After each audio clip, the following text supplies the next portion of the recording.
Shalom Bapak Ibu Saudara-saudara kekasih dalam nama Tuhan kita Tuhan Yesus Kristus. Dan selamat bertemu kembali di YouTube saya, Pendeta Rudolf H. Pasaribu Channel. Dengan dan lewat channel ini saya komit untuk senantiasa menyebarkan pengajaran firman Tuhan.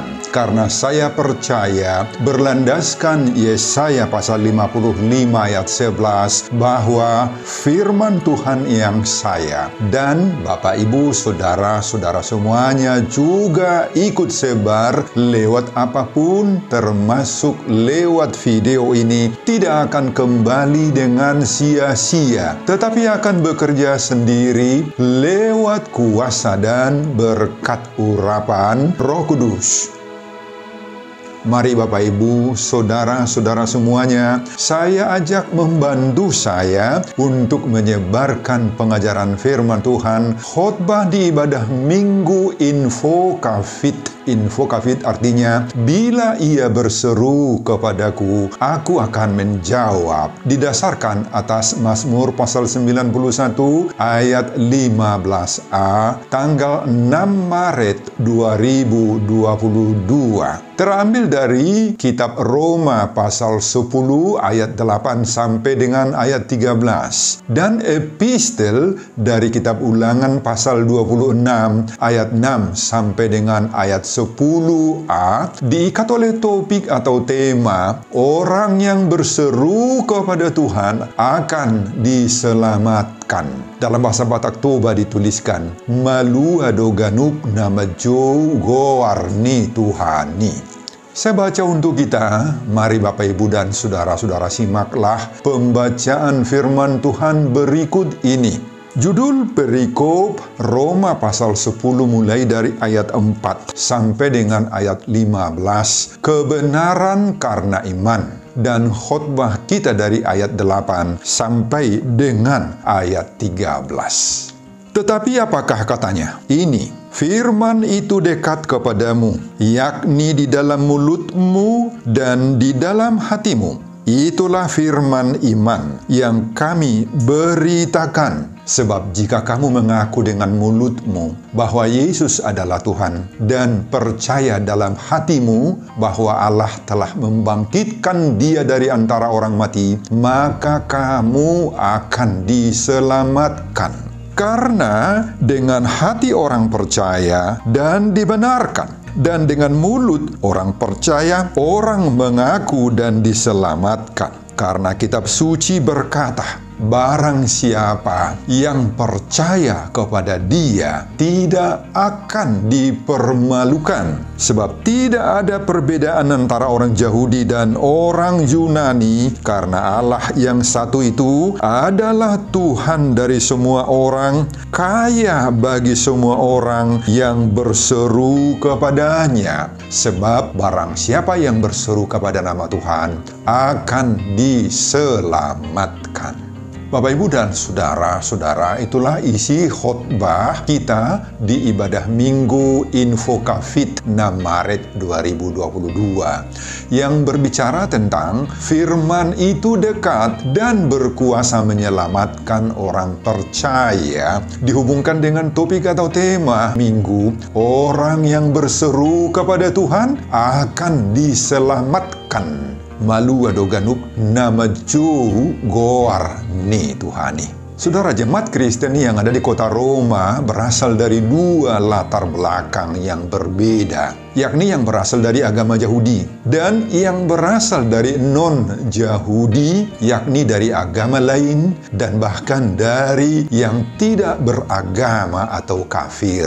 Kedua kelompok ini dilihat oleh Paulus tidak begitu akur. Bahkan orang yang berasal dari Yahudi sering mengejek mereka yang berasal dari non-Yahudi. Bagi mereka, meskipun sudah menjadi Kristen, tetapi masih mengikuti dan mempraktekkan pengajaran agama Yahudi, terutama dalam memahami peranan hukum Taurat sebagai sumber keselamatan, sebagaimana pada ayat 5 tadi. Selain itu, orang yang berasal dari agama Yahudi ini masih mempraktekkan pengajaran Yahudi dalam hal sunat. dan kebiasaan memantangkan makanan-makanan tertentu yang dilarang oleh agama Yahudi. Sikap mereka ini, Bapak Ibu, mereka paksakan juga kepada orang-orang Kristen yang berasal dari non-Yahudi. Mereka bilang harus disunat, harus memantangkan makanan-makanan yang haram, dan lain-lain. Dan akibat pendirian jemaat Kristen dari latar belakang Yahudi ini,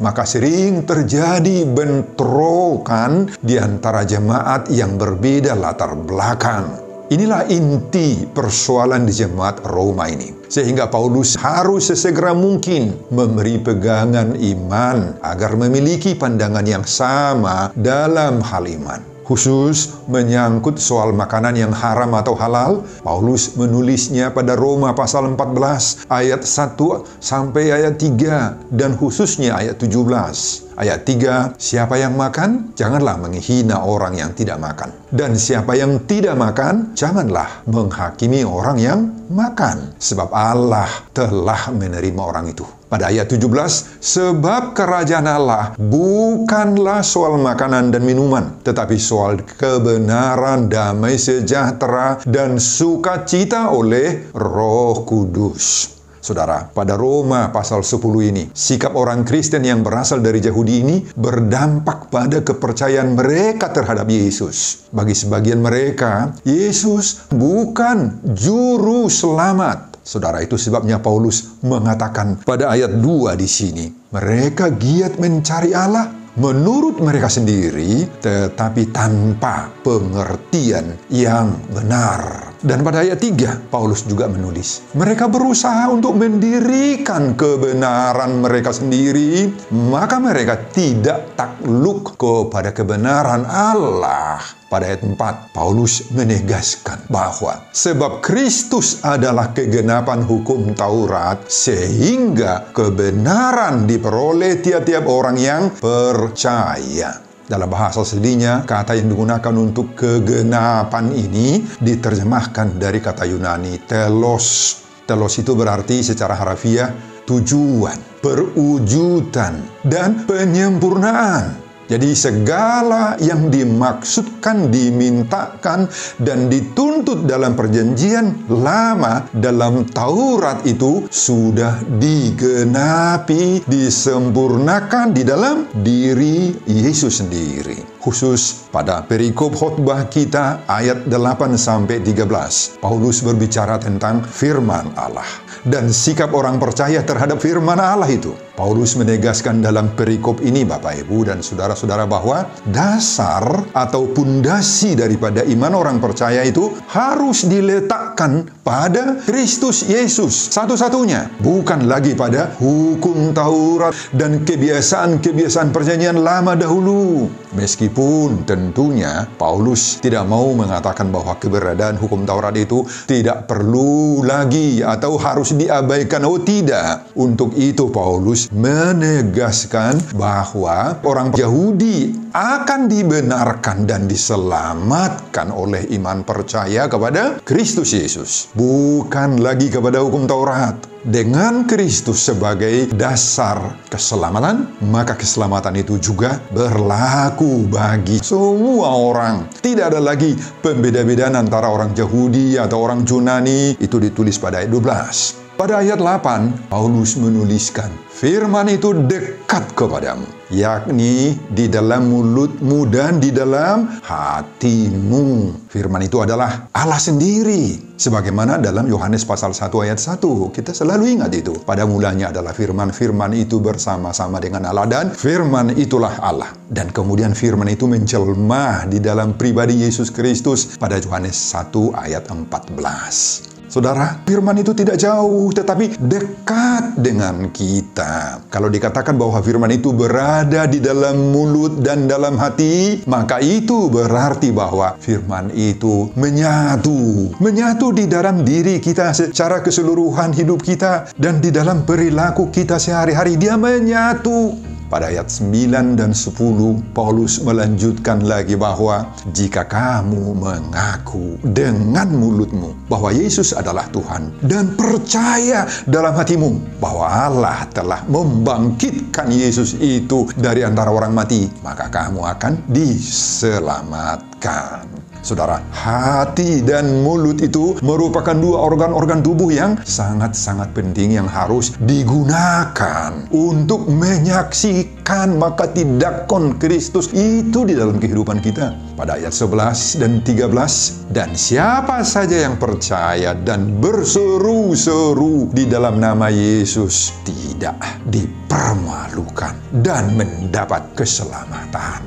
Bapak, Ibu, dan saudara-saudara, itulah isi keseluruhan khotbah kita di ibadah Minggu Info Covid 6 Maret 2022 yang berbicara tentang firman itu dekat dan berkuasa menyelamatkan orang percaya, dihubungkan dengan topik atau tema minggu, orang yang berseru kepada Tuhan akan diselamatkan. Malua doganup nama goar nih Tuhan nih. Apa pengajaran dari khotbah ini, Bapak Ibu? Pengajaran pertama, hati dan mulut dipakai oleh Tuhan mengembangkan firman Allah dan untuk mewujudkan keselamatan. Saudara, ayat 8 dan ayat 9 tadi dituliskan, firman itu dekat kepadamu, yakni di dalam mulutmu dan di dalam hatimu. Mengaku dengan mulut dan percaya dalam hati akan menerima keselamatan. Saudara, pada pasal 10 ini, Paulus banyak sekali menekankan hakikat firman dalam diri orang percaya. Apa firman yang dimaksudkan Paulus di dalam Roma pasal 10 ini? Saudara, kata Yunani yang dipakai oleh Paulus menyebut firman di sini adalah rema atau rematos, artinya speak, berbicara. Terutama suara Tuhan yang secara pribadi datang kepada seseorang secara pribadi. Itulah rema itu, Bapak Ibu. Saudara, dalam perjanjian baru kita temukan dua kata Yunani yang dipakai menyebutkan firman, yakni ada logos. Dan yang kedua ini, rematos. Kedua kata ini memiliki perbedaan yang sangat-sangat jelas. Kata logos berarti ilmu, science, pengetahuan, pengertian tentang Allah, tentang firman Allah, dan tentang kuasa Allah.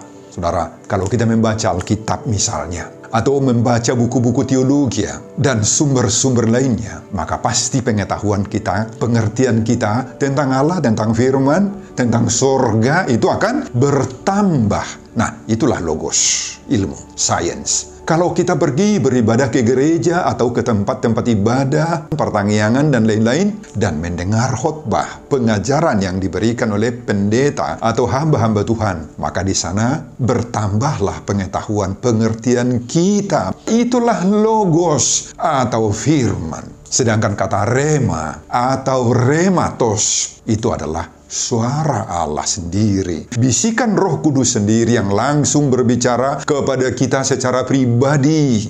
Saudara, dari mana datangnya rematos itu? Lewat atau ketika dan di saat kita mendengar logos, khotbah, pengajaran rohani tadi itu, maka Roh Kudus pada saat itu berbisik, berbicara, bekerja di hati kita untuk menumbuhkan iman, menumbuhkan kepercayaan, kesadaran baru, pertobatan dan penyesalan diri bagi kita. Sehingga lahirlah iman dan kepercayaan kepada Allah di dalam diri kita. Jadi kedua-duanya, Bapak Ibu, antara logos dan rematos itu sangat-sangat berkaitan langsung untuk menumbuhkan atau melahirkan iman bagi kita. Kalau satu gereja mendengar firman Tuhan, tentu firman Allah itu atau suara Allah itu berbeda kepada masing-masing orang. Ada bisikan-bisikan tertentu dari Roh Kudus itu kepada masing-masing pendengar. Jadi lewat atau ketika di saat kita mendengar logos, khotbah, pengajaran rohani tadi, maka Roh Kudus pada saat itu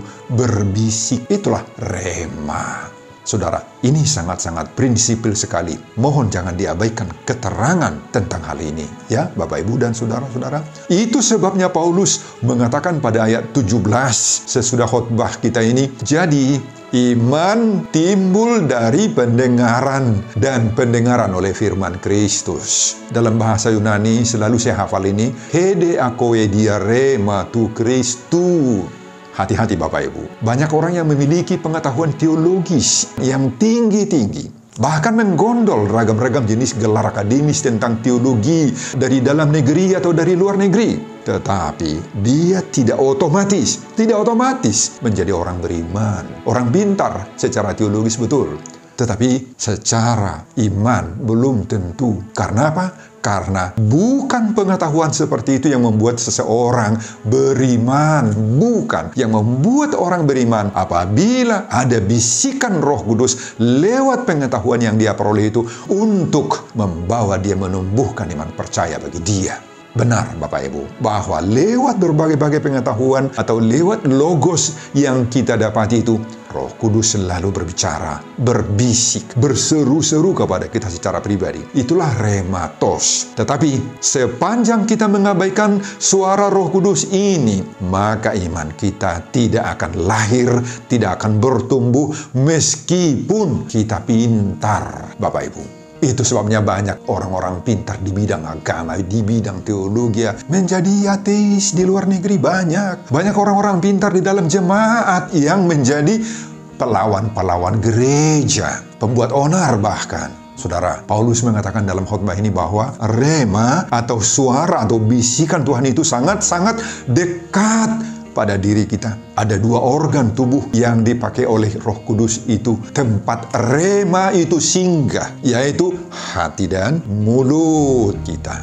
Di dalam dan lewat kedua organ tubuh kita inilah Roh Kudus bekerja secara bersama-sama Bapak Ibu dalam waktu yang sama, sekaligus dua-duanya dipakai oleh Roh Kudus. Hati merupakan pusat kehidupan kita. Dari hati itulah terpancar segala kehidupan kita, perilaku kita. Itu sebabnya Amsal pasal 4 ayat 23 mengingatkan kita, jagalah hatimu dengan segala kewaspadaan. Karena dari situlah terpancar kehidupan. Di dalam hati itulah dibentuk iman, kerohanian, kepercayaan, dan perilaku yang baik.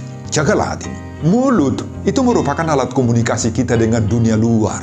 Dengan mulut kita bersaksi, memberitakan kebenaran keselamatan. Makanya Amsal 4 ayat 24, yaitu sesudah ayat 23 tadi, penulis Amsal mengatakan, buanglah mulut serong daripadamu, dan jauhkanlah bibir yang dolak-dalik daripadamu. Pelihara ini Bapak Ibu.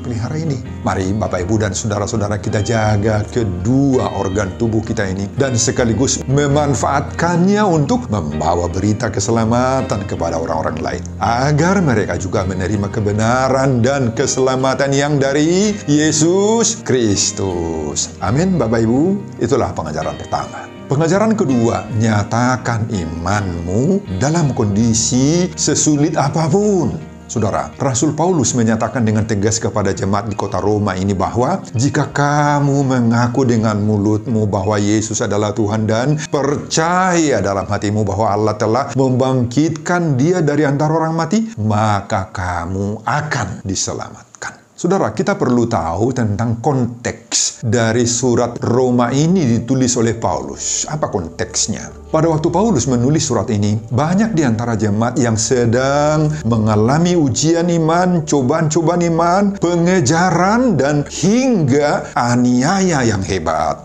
Kaisar menghukum siapapun yang mengaku adanya Tuhan selain Kaisar. Mereka akan dihukum dengan hukuman yang berat. Mereka akan diadu dengan binatang buas dan ditonton oleh banyak orang sebagai olok-olokan Bapak Ibu.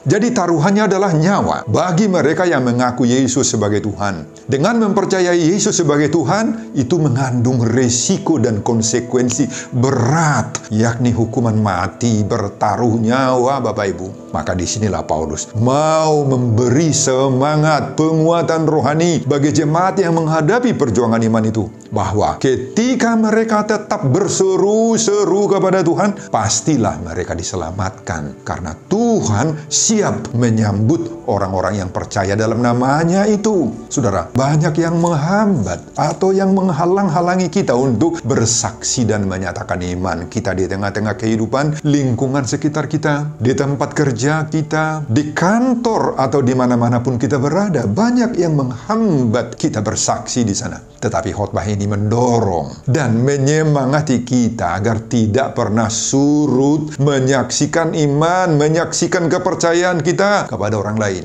Dalam hal ini Bapak Ibu, kita perlu memiliki hikmat khusus dalam menyampaikan berita kesukaan tentang keselamatan dari Yesus Kristus ini. Ya tentu saja, memberitakan Injil tidak saja membawa Alkitab begini dan mendatangi rumah-rumah orang yang sudah beragama lain. Tentu tidak harus berkhotbah kepada seseorang, padahal kita tahu dia sudah punya agama dan kepercayaan tertentu. Bukan itu. Memberitakan Injil dan membawa kabar keselamatan bagi orang lain bisa kita lakukan lewat perbuatan baik kita kepada orang lain, baik kepada orang-orang yang seiman, orang yang seagama dengan kita, maupun juga kepada orang-orang yang berbeda kepercayaan iman dengan kita. Injil dalam wujud berita kesukaan itu dapat kita sampaikan kepada orang lain itu apabila kita mau berbagi kebaikan kita, men-share sukacita dan damai sejahtera kita kepada orang lain, supaya orang lain juga bersukacita dan memiliki damai sejahtera. Inilah kredo, pengakuan, konfesi pribadi kita di tengah-tengah dunia ini, yaitu jadikanlah hidup kita ini seutuhnya menjadi tanda kutip Injil, keselamatan, berita keselamatan bagi semua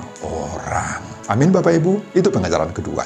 Pengajaran ketiga, Allah tidak pernah mempermalukan orang percaya. Saudara, pada ayat 11, Paulus mengatakan di sini, barang siapa yang percaya kepada Dia tidak akan dipermalukan.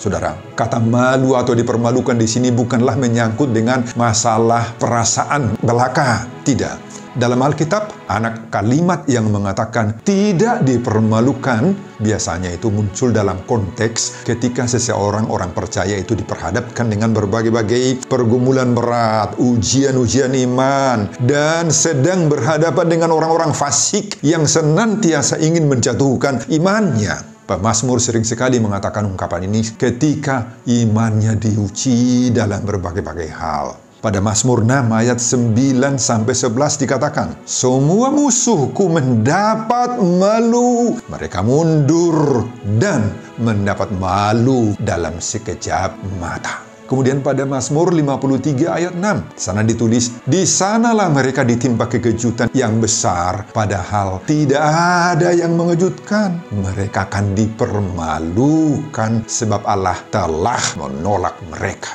Saudara, inilah yang diingatkan oleh Paulus kepada setiap orang percaya yang bergumul dengan kepercayaannya di depan publik. Pada saat orang percaya menghadapi pergumulan yang berat karena iman mereka dan orang-orang fasik menghadangnya dengan cemoohan, dengan sindiran, hingga mempertanyakan imannya. Maka di tengah-tengah situasi yang demikian, Allah selalu memberi kemenangan bagi orang percaya. Amin Bapak Ibu. Allah tidak akan pernah mengizinkan orang-orang percaya itu dipermalukan oleh dunia ini. Orang percaya itu diberi Tuhan kekuatan. Ada semangatnya menghadapi semuanya itu. Dia memiliki keteguhan iman dalam menghadapi cercaan-cercaan orang-orang fasik itu. Inilah bentuk dan wujud jaminan keselamatan yang diberikan Allah bagi kita Bapak Ibu. Bahwa Allah itu tidak pernah mempermalukan orang yang percaya kepadanya. Selalu akan ada dukungan, sokongan, topangan yang memberi kita semangat rohani yang kuat daripada Tuhan. Maka percayailah pendampingan Tuhan ini dalam setiap cobaan hidup yang sedang kita jalani. Itu pengajaran ketiga. Pengajaran keempat, orang yang berseru-seru kepada Tuhan diselamatkan. Saudara, pada ayat terakhir dari perikop khotbah ini, Paulus menulis, sebab barang siapa yang berseru kepada nama Tuhan akan diselamatkan.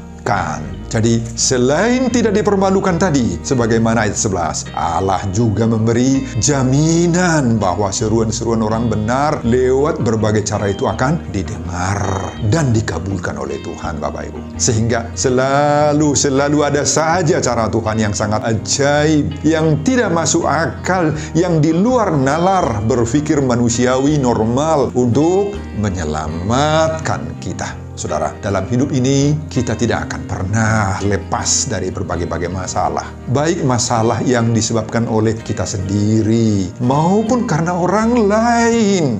Mulai dari masalah-masalah sekecil apapun, sesepele apapun, hingga masalah-masalah yang besar, yang berat. Hal-hal seperti itulah yang senantiasa selalu mewarnai kehidupan kita sepanjang waktu toh. Namun, perlu kita sadari bahwa lewat segala pergumulan hidup ini, Tuhan ingin agar kita mau percaya dan mau mempercayakan diri kita kepada tangan pengasihan Tuhan yang selalu menguatkan kita. Nah, lewat khotbah ini Bapak Ibu, Tuhan mau agar kita jangan pernah mau mengandalkan diri kita, kehebatan kita, mengandalkan kuasa-kuasa dunia, kuasa-kuasa dukun, kekuatan-kekuatan magic, jimat-jimat, dan berbagai-bagai kehebatan lainnya. Jangan! Andalkanlah kuasa yang daripada Allah, dari sorga yang sanggup melepaskan kita. Musa dalam epistel Minggu Advokavit Ulangan 26 ayat 8-13a mengingatkan bangsa Israel untuk mempersembahkan hasil usaha yang diperoleh dari Tuhan sebagai ucapan syukur atas penyertaan Tuhan dalam hidup mereka di masa-masa sulit. Nah, Rasul Paulus dalam khotbah ini mendorong kita agar mau mengandalkan Tuhan. Sebab barang siapa yang berseru kepada nama Tuhan akan diselamatkan. Perjalanan hidup kerohanian kita tidak akan selama-lamanya mulus. Kegagalan dan kebingungan sering sekali mengiringi langkah kita. Ada banyak yang sampai juga mengalami keputusasaan karena masa-masa krisis seperti ini bisa sangat membahayakan iman kita. Tetapi jangan kita menyerah kalah. Orang yang berseru kepada Tuhan ia akan selalu mendapatkan pertolongan dan kekuatan. Tuhan akan selalu datang untuk menyelamatkan kita dari situasi yang sesulit apapun. Paulus menuliskan, kekayaan kemurahannya jauh melebihi kelemahan dan keberdosaan kita. Ayat 12 dan ayat 13. Saudara, agar kita diberkati oleh Tuhan, marilah kita senantiasa berseru kepada Tuhan. Sebab orang yang berseru kepada Tuhan akan diselamatkan. Sebagaimana topik Minggu Info Kafit ini.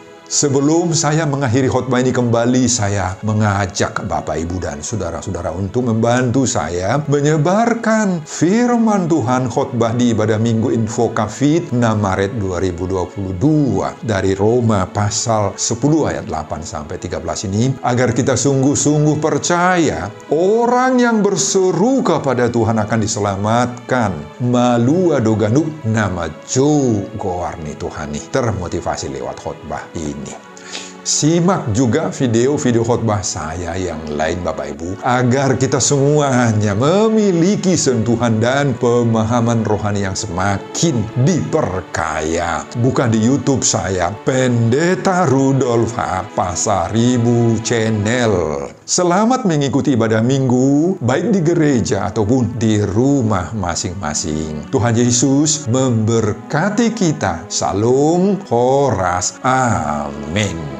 Bapak, terima kasih untuk firman yang Engkau berikan kepada kami ini. Terpujilah nama-Mu Tuhan. Berkatilah setiap pendengar khotbah ini. Berkati juga hamba-Mu dalam persiapan khotbah berikutnya. Semuanya ini seperuntukkan demi kemuliaan kebesaran nama Tuhan. Di dalam nama Yesus Kristus saya berdoa dan mengucap syukur. Amin.